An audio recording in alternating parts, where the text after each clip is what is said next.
Hello అండి, welcome back to my channel Swathi Durga vlogs. అందరు ఎలా ఉన్నారు కామెంట్లో చెప్పండి. టుడే స్పెషల్ ఆకాకరకాయ ఆలూ ఫ్రై సూపర్ ఉంది టేస్ట్. ఎవరికైనా తెలియని వాళ్ళు ఒకసారి ట్రై చేసి చూడండి.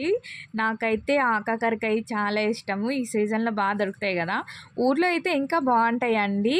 చిన్న చిన్నగా ఉంటాయి, గింజలు ఫుల్గా ఉంటాయి, చాలా ఇష్టం నాకు. యాక్చువల్గా మా ఆయనకి ఆకాకరకాయ ఇష్టం ఉండదు, బట్ నా కోసమే తెస్తారు. దీంతో నాన్ వెజ్లో కలిపి కూడా చేయొచ్చు ఆకాకరకాయ, అది కూడా నేను వీడియో చేసి చూపిస్తాను మీకు. ఈ కర్రీ అయితే ఒకసారి ట్రై చేయండి. అండ్ మన ఛానల్ని మీరు ఫస్ట్ టైం చూస్తున్నట్టయితే సబ్స్క్రైబ్ చేసుకోండి, లైక్ చేయండి, కామెంట్ చేయండి అండ్ షేర్ చేయండి. నన్ను సపోర్ట్ చేయండి ప్లీజ్ అబ్బా. మాటల్లో మన కర్రీ అయితే అయిపోయిందండి. కర్రీ చూసారా, టేస్ట్ అదిరిపోయింది. నచ్చిన వాళ్ళు లైక్ చేయండి. ఓకేనా, బాయ్ బాయ్.